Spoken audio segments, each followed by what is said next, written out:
Ndabaramukije bakunzi ba televiziyo Isanganiro kaze muri ano makuru avugwa mu rurimi rw'ikirundi twabateguriye akabagizwe na zino ngingo nkuru zikurikira integuro y'itegeko y'ingabire y'amafaranga miliyoni 6 z'amadolari yemejwe n'abashinga amateka kuri wa mbere iyo ngabire ikazofasha mu kugwanya itituka gisi nkuko muza kubikurikira muri ano makuru mu gisata c'ubutunzi c'ubudandaji muri antunga igabanuka ry'umwimbu no kubura abakiriya ni bimwe mu bituma abadandaza bo mu isoko rya Kinindo mu gisagara ca Bujumbura bahitamo gukorera mu yandi masoko mu kanya nidonido.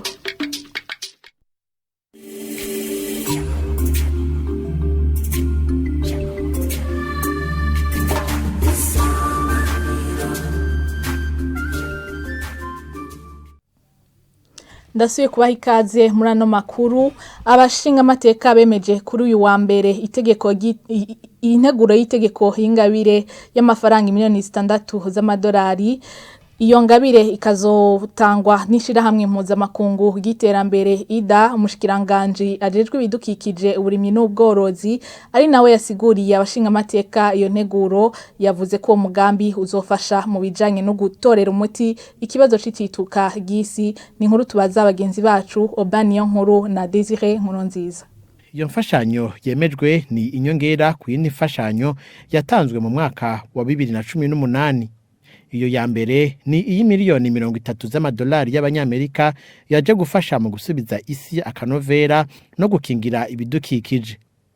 Umushikiranganje mu vyajejwe harimo ibidukikije n'uburimyi yasiguriye abashinga amateka ibindi uwo mugambi uje gufasha. Umushinga amateka Agaton Rwasa asaba leta kuziranungika hakiri kare integuro z'amategeko kugira baronka kanya ko kuzica ijya nino. Kuri iyo nteguro y'itegeko avuga ko bayironkejwe ku munota wa nyuma. Umushinga amateka Sabine Ntakarutimana avuga ko ubushikiranganje bukuye kuza buritunganya kugira imigambi nk'iyo igumeho n'inyuma y'ikiringo iba yaragenewe. Umushikiranganje Theogide Rurema avuga ko mu bushikiranganje arongoye bamaze kwiga uko iyo migambi iguma igirira akamaro igihugu n'abanyagihugu. Uwo mugambi ukorera mu makomine ya Buhinyuza mu ntara ya Muyinga hamwe na Isare muri Bujumbura. Uburere butatu bukingiwe ari bwo parke ya Ruvubu, igice c'ishamba cimeza rya Kibira hamwe n'ishamba cimeza rya Bururi naho nyene uwo mugambi ukazoshikayo. Aya makuru tuyabandanirize mu gisata c'ubudandaji ibibanza bimwe vyo mu isoko ya Kinindo aho ni mu gisagara ca Bujumbura ngo ntibigokorerwamwo ku bibanza 750 vyubatswe ibidandarizwamwo biri munsi ya 300. Jean Paul ntaho mvukiye arejwe iryo soko avuga ko umwimbu wagabanutse abadandaza bamwe bakaba bahisemo kuja gukorera mu yandi masoko kwera kubura abakiriya. Reka iyo nkuru tuyibaze Jean-Marie Mayonga. Ushitse kw'iyo soko yo mu Kinindo ibibanza bimwe vyubatswe n'ivyuma birakora mu gihe ibindi vyugaye. Hampande y'ivyo vyubatswe n'ivyuma hari ibibanza vyubatswe n'amatafari aturiye ku gitigiri c'750 hubatswe mu vyuma igice caho biradandarizwamwo co kimwe n'ibibanza vyubakishijwe amatafari ahiye bigira ku 150. Insiguro itangwa n'ujejwe isoko ya Kinindo Jean Paul Ntawumvukiye ashikiriza kandi ko mu bibanza vy'abaterekera hasi ibidandarizwamwo biri munsi y'400. Muri isoko ya Kinindo hariho ibibanza byinshi bidakorerwamwo. Muri ivyo bibanza nubwo yuko biri imigwi ibiri, hariho ibibanza abadandaza ubwabo bashoboye kubaka mugabo biranka yuko bazanamwo ibidandazwa, hari n'ababizanyemwo baracuruza mugabo barabura abakiriya, abo babica bituma bugara. Hariho n'ibibanza uno munsi tuza gusanga gushika uyu munsi haraciye imyaka irenga 3 bataravyubaka. No kuvuga n'ibibanza bigaragara. N'uruhombo ku isoko niyo mpamvu uno munsi dusanga Amerika irafata ingingo zo kubiha abandi badandaza kugira ngo barabe yuko isoko yo umwimbo wo kwiyongera. Uko hagiye hahera igihe gito umwanya n'umwanya niko bagiye bagenda. Eka n'abadandaza twari dusanganywe nabo nyene barahavuye bamwe barigira mu yandi masoko kuko babona umenga nta bakiriya baza kubashorera muri iyi soko. Uyu arongoye isoko ya Kinindo agashikiriza kandi ko ubu amafaranga binjiza yegera hafi miliyoni 4 mu gihe mu miseze baronka ayegera miliyoni 3. Dushimire Jean-Marie Mayonga kuri iyo nkuru. Abanyagihugu bo muri quartier mu makartier ku Interekwa na Nyabagere barashima ko imiserege itwara amazi y'inzuzi za Cari na Nyakabugu iriko irubakwa, naho biruko bamwe mu banyagihugu muri quartier Nyabagere baranegura ingene umuserege utwara amazi y'uruzi Nyakabugu uri kurakogwa. Ni nkuru tubaza Yvette Nijimbere. Kuduza imifurege hakoreshejwe amabuye nivyo biriko bikogwa kuri iyo mifurege uko ari ibiri yo muri ayo makarite ya Interekwa na Nyabagere.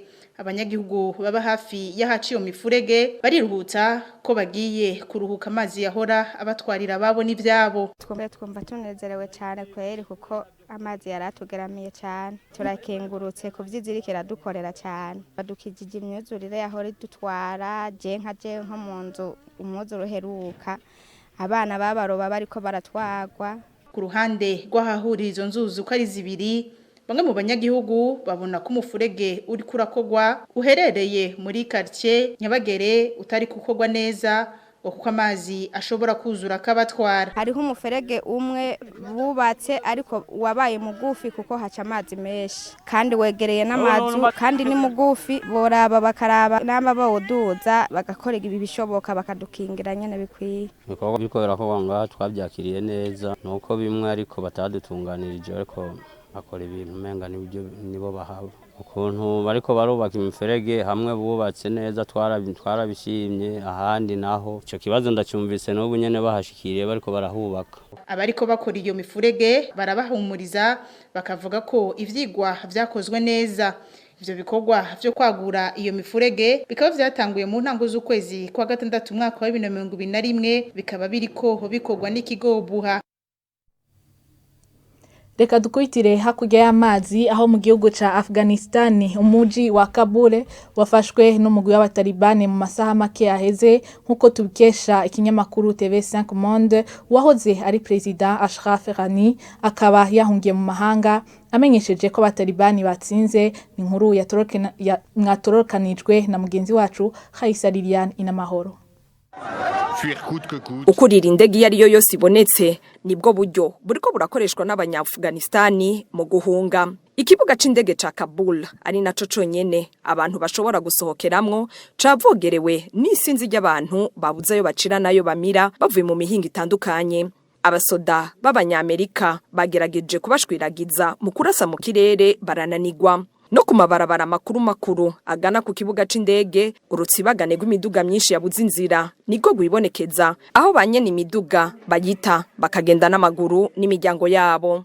Icibonekeza nuko basa n'abariko batumwanya kuko indege zikora urudandazwa rwo kunguruza abantu zahagaritswe. Hagati yaho indege za kajugujugu nizo ziguma zizunguruka zirondera gutahukana abanyamahanga, bakaba batanguriye ku banyamerika, abakora mu buserukizi bw'ico gihugu n'abadiplomate batandukanye, bakagenda basambuye amadosiye abitsa amabanga komakomeye. Uwundi yatahukanywe giturumbuka n'userukira igihugu c'Ubufaransa i Kabul n'abandi bataliyano. Mu gitondo c'uyu munsi igisirikare c'Ubwongereza cazindutse mu gikorwa nk'ico. Nta bitigiri bizwi neza vy'abanyamahanga bategerezwa gutahukanwa, co kimwe n'abanya-Afghanistani bafise uburenganzira nk'ubwo kuko bakorera ibihugu bikomakomeye.